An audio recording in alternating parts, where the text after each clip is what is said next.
What is Jérôme, 55 years old, an investor who finances part of his lifestyle, to be able to afford 11 months of travel, per year, on navigations? What could this Jérôme, 55 years old, say to the Jérôme I was 10 years ago, 20 years ago, 30 years ago, when I started investing, when I wanted to explore this path and that? Well, ultimately, this is a video that could be useful to you, in which I speak to my old self saying to him, but Jérôme, you did that but it's not even worth it. Today, all I'm going to share with you, there are 9 things that I no longer do as an investor that I did. I understood that I shouldn't do them. In a way, these are the 9 mistakes that I made but that I no longer make in order to be able to originally with a capital of 100,000 euros I could have paid for part of what I pay for today, what I finance, the lifestyle that I live.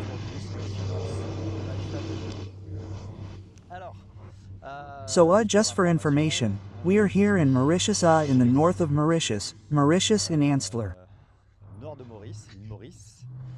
Magnificent place which has a good spot by the way for those who want to go kite surfing. I haven't tried it yet because there haven't been many sales. First mistake I made was to invest without understanding what I was doing. I think that's the path of many people. I did it in the stock market at the end of the 90s by investing in Orange, Vivendi, Ravenir Telecom, in casino-style stocks. That is to say, I was just saying to myself, look, in the forum, in the echoes, around me, they're talking about how frankly this stock has exploded. It made more than 20% in a week, it doubled in a year. So, well, this is the stock to invest in. So I didn't know what I was doing. I didn't even look at the charts. I absolutely didn't understand what I was doing.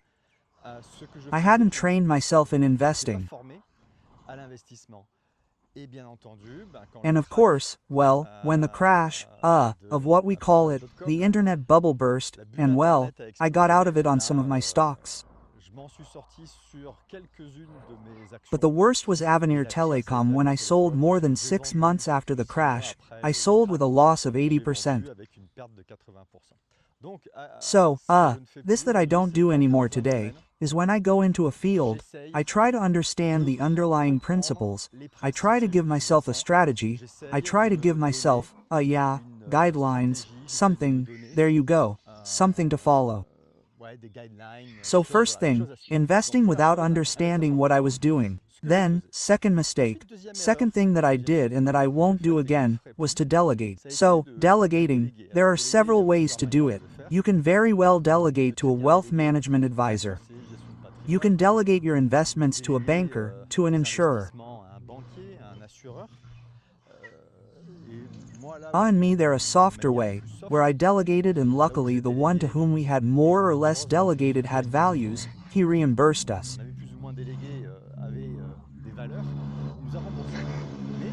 But one Monday in fact, we are in an investor club when I was a student at the IUT in Valence Management Unit, we had an investor club. You know that I don't know if you don't know if you know, but you can invest through an investors club. Everyone puts their stake in, there are meetings to decide on the strategy and then the actions, the purchases, the resales are made according to what was decided by the group. And then, one Monday, we arrive, we look at the account, well everything had been burned. In fact, the president, you have to read a president when you make a club. The president of the club made a decision, during the weekend and he had made a bad decision with a leverage effect. So there you go, he had the authority to be able to act in our place at the broker level, at the bank level, but we hadn't authorized him to, we hadn't validated this, he had done it on a feeling about an idea, well, which was catastrophic. So he burned everyone's money and well, since he's someone who had values, he said, yeah, indeed, I messed up, so I'll pay you back. So mistake number 2, but you can make that one.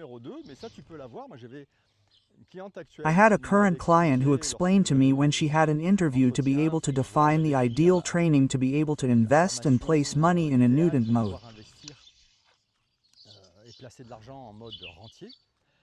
She told me that in fact she had delegated to her banker and that she realized that the performance was not there. On the other hand, she was paying a lot of fees and that made her furious and she wanted to stop delegating, so I had really lost money. She wasn't making any and above all it was the banker who was making a lot of money with the fees.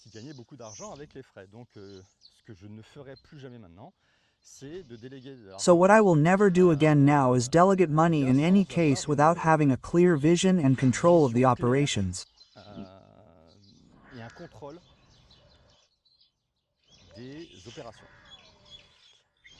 So third thing that I will never do again. So, believing in Santa Claus, that's been quite a few years, I'm 55 years old, so I don't know at what time, at that age, we no longer believe in Santa Claus. 6 or 7 years ago, maybe, that was a while ago, I don't remember anymore. But Santa Claus in finance is all the pony pyramids that we discover after investing. And besides, that's maybe why I'm anti-MLM, because I realized that it was an MLM. So there's bound to be someone you know, someone you like who will say to you at some point, "Hey Jerome, I invest at 15, 20, 30% per month." That's it, or you shouldn't believe in Santa Claus. And so, well, I couldn't explain it to me. And she explained it to me. So, with my Cartesian side, I went to look at what the explanation was, what the business model was. Was it possible? And behind it was an affiliation system with the company supposedly putting up advertising. Well, on paper, it was coherent. Yes, I know that when there are sales on affiliation, you can be paid 50 to 60% per sale, so it wasn't crazy. But of course, well, after I think a year, the company exploded.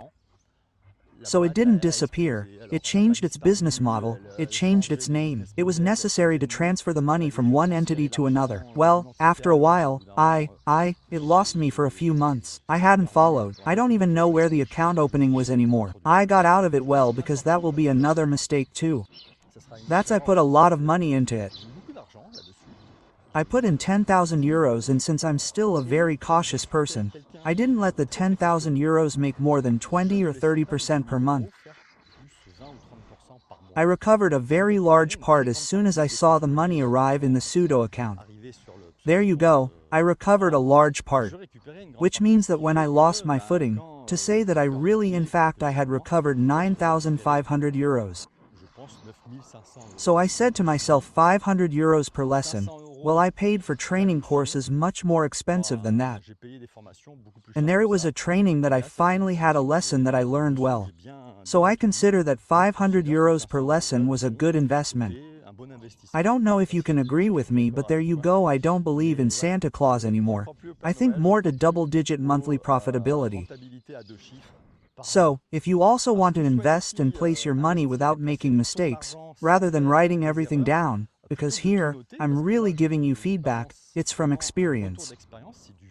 It's really from my own experience. I invite you to retrieve it. You have a PDF that includes the notes from this video where you will have the list of all the mistakes. Just click on the first link in the description and at that point, you will be able to download these notes. So, mistake number 4, waiting to understand everything before investing. So, I was telling you that in one of my first mistakes, I didn't understand anything. Yes, but you shouldn't go too far to the opposite. It's a bit of an answer from this lesson. That is to say, at some point, you have to understand the minimum, you have to have elements. But once you have understood the basics, you shouldn't try to master everything, you shouldn't try to go, be sure to 100%. Investing is taking a risk. Besides, I'm sharing some feedback with you here. Never do what I did without first doing something yourself. What's called asking yourself if it corresponds to your needs, to your personality. Of course, I'm not a wealth management consultant, so there, I moved the pole. And so, well, it happened to me, a little in response to my first mistakes, to say to myself, okay, I wasn't careful enough, so now I'm going to, search every nook and cranny. Before putting the slightest thing in, I'm going to check everything. I'm going to check that the company exists, that it's properly approved, that it complies with the statutes, etc., etc. And then, well, you spend a lot of time, hello. You spend a lot of time, checking, and not enough time investing. However, the goal is to invest.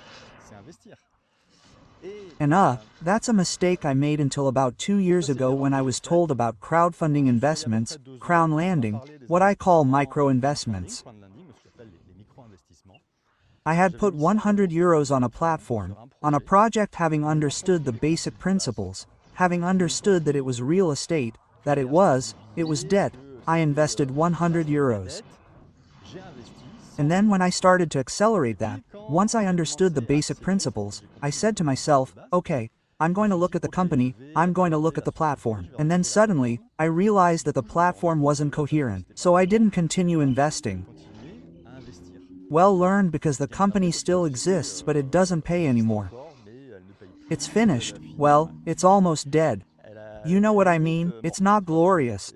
So you're going to say to yourself, yeah, but Jerome, look, you made a mistake. You lost 100 euros. Yes, I didn't lose 100 euros. Remember last time, I told you 500 euros to learn not to believe in Santa Claus. It costs nothing in training. 100 euros isn't officially lost. I got a percentage back because it worked for a few months.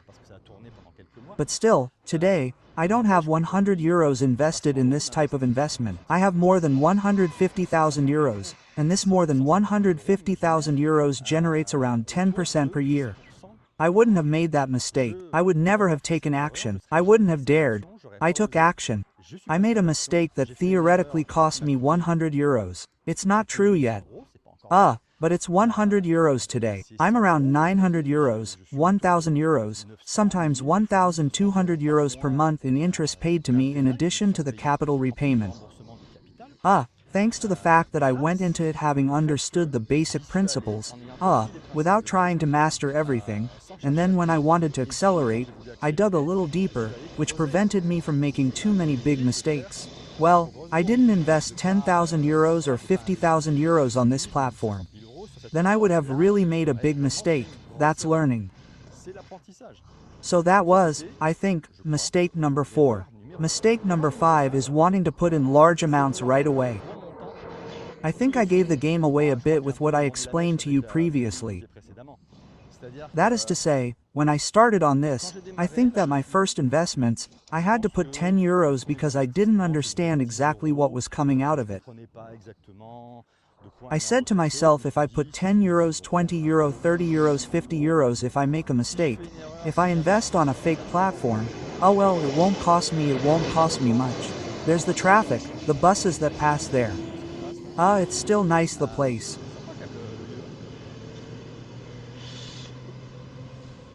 On the other hand today, let's say when I want to discover a new platform, I put between 100 and 1,000 euros. If there are things that I already know, I'll put 1,000 euros. If I really arrive in an area that I don't master at all, I'll put 100 euros. But, in any case, I'm not going to put 10,000 euros in at once, as I did in the past, because that will stress me out. Because time, in fact, it takes several months. Once you invest in a type of investment on a new platform, it takes several months to understand the subtleties. To understand the main principles, but the subtleties, the fact that at one point, well, for example, on one of the platforms today, well, I understood a subtlety after 6 months of investment, which means that I am going from, little by little, improving my profitability from 113 to practically 12% per year, just by making a few additional settings. If I had wanted to master it from the start, I would never have invested on this platform, and therefore I would have moved on to something else. Well, 113 profitability for several months, that's very good. To go to almost 12, it's excellent, because my goal by the end of 2020-2025 is to reach 12% on average on this portfolio of almost 150,000 euros, okay? So I invest when I discover a new type of investment, a new platform. I invest small amounts, which allows me to learn slowly. Then, yeah, big mistake. That was really at the very beginning. It was to prioritize my income from work before income from my assets. So, it's not at the very beginning because at the very beginning, like everyone else, I didn't have any assets yet. But at some point, I build up this assets, I continue to work. So, I did that. I have good jobs. I was a cash management trainer. I was a buyer in aeronautics. There you go. I had good salaries that I couldn't spend every month. So that really meant that I was well paid up compared to my standard of living, but it took me a while to understand that this money that I had accumulated, well, I could put it to work other than putting it in life insurance. At the time, that's what it was, LDD codes, monetary vaults. What did I do at the very beginning?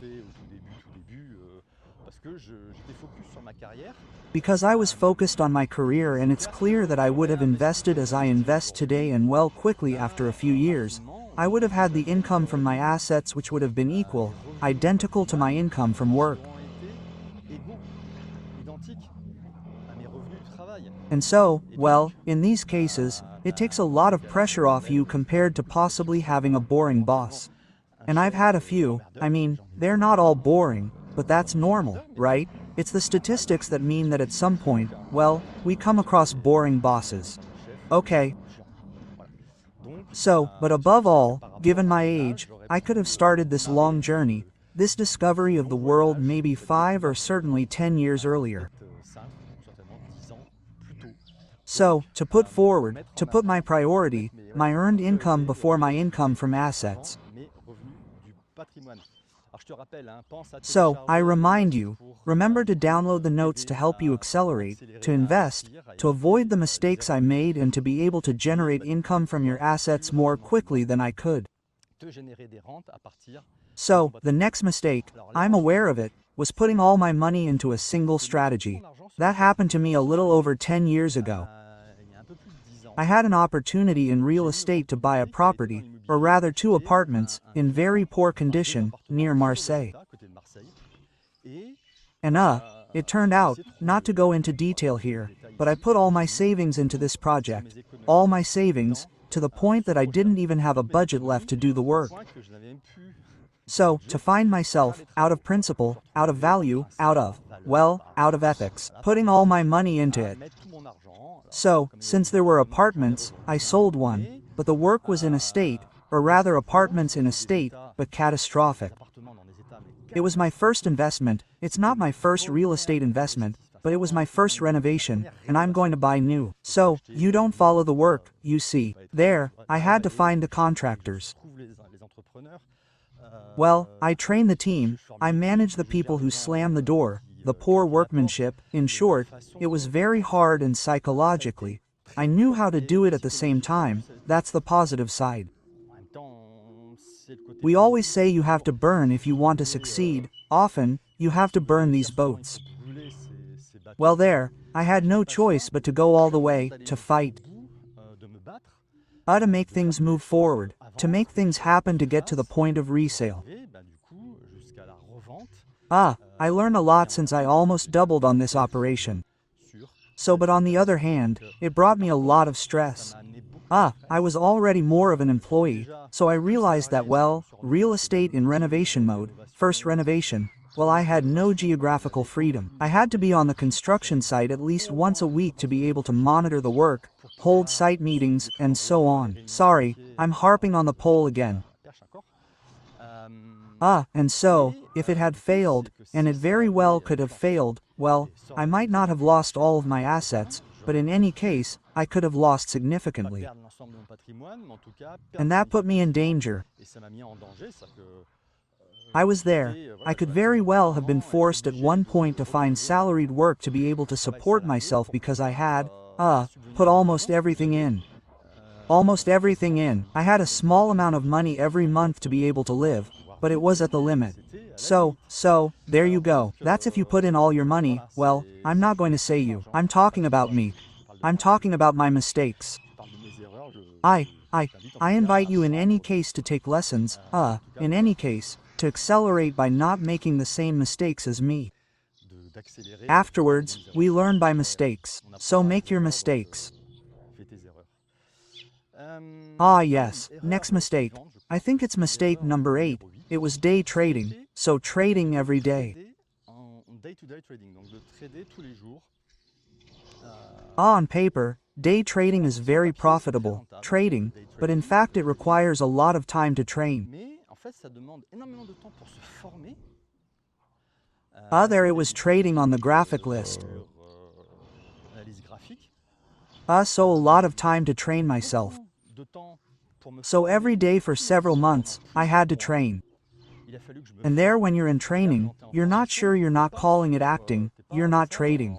And then when you switch to real life, it takes you at the beginning a good half hour because you haven't mastered all the processes yet. So half an hour.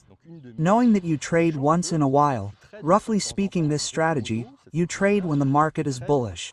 So I have more statistics in mind, but it seems to me that a bull market is perhaps, I think, a trading cycle, or a stock market cycle, is between 5 and 7 years. That's the complete cycle. And it seems to me that it's something like 2 years of hose, 3 years of range, and 1 year of decline. Maybe I'm talking nonsense, You can correct me. I have more in mind, because I stopped day trading, and well, ultimately, I devoted a lot of time, I devoted a lot of energy to having, from time to time, for a few months, opportunities. And then, after a while, well, there are more opportunities for years. So, that's not how you generate income, since you increase your assets every X years for a few months or for 1 year, 2 years maximum.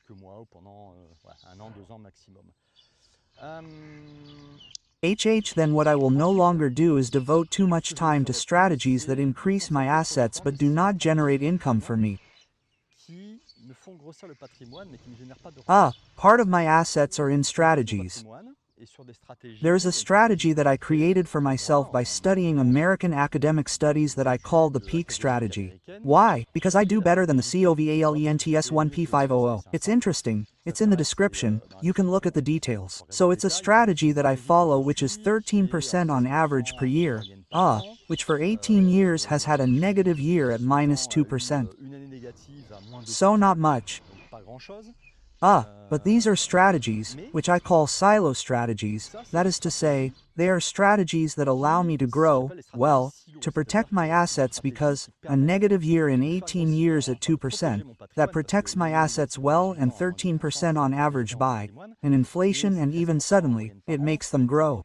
So it's like a pen, you're going to store your grain, it's protected. And then, when you're going to store it for 1 year, 2 years, 3 years, when you're going to take your grain out, well, it's worth more than 3 years ago, because there was inflation, because possibly there was speculation. In short, there you go, you store, but you don't need this money, you don't need these seeds right away. And so it was something that I no longer do 100%. That is to say, I use this pick strategy on part of my assets. In fact, I put a cursor between the strategies that I call silo. Pick is not the only silo strategy in the vegetable garden strategies, which allow me to generate, well, last month, almost 1,000 euros. That's just under 10% profitability on the invested assets, but strategies that, at the end of 2025, will allow me to finance my daily life, normally, without going overboard, without having big parties. But in any case, it will allow me to finance my daily life with vegetable garden strategies. So, 9 mistakes, but I'm going to offer you a bonus. The bonus mistake. What is the bonus mistake? Well, actually, it's something that I did too much at the beginning and which ultimately isn't very useful. It's doing my accounts. In any case, to do your accounts by looking at every last cent, to do personal accounting. Accounting is good for businesses, it's a legal obligation. But on a personal level, there are much simpler solutions that I've implemented with what I call jars. So, they're digital jars, right? It's the money put into accounts that are remunerated daily. But at least, all my accounts are managed automatically. I have a certain percentage every month, and so it doesn't take me any time, it doesn't take me any energy, and it allows me to be able to finance every month, put aside for my sailing, for my plane tickets. There, I have a system that isn't really complex, which has a system that is quite simple, but so today, I no longer do my accounts day by day. I'm not interested in knowing that, in restaurants, I'm at 200 euros or 300 euros or 500 euros this month. As long as it fits into my food jar, that is to say, food shopping, restaurants, snacks, well, it's okay for me. I don't need to look in detail at the fact that I spent money at Intermarché Super. Well, I say that because we find them here in Mauritius in France. What do you have? That in the field. Finally, the clear, you understand the principle. So it's really not to waste time on managing these accounts, but really to devote time to how to generate income. That's what's most important. Whether you're an employee, an entrepreneur, well, you have solutions that allow you to manage income in a very simple way. By the way, if you want to implement strategies to generate income for yourself, what I invite you to do is watch the video that I'm sharing with you here. Video in which I explain what I put in place to generate 200 euros of monthly income in less than 3 months. And once everything was set up, it took me no more than 2 minutes a day. So I invite you to click on this video. We'll meet up and I'll explain everything to you.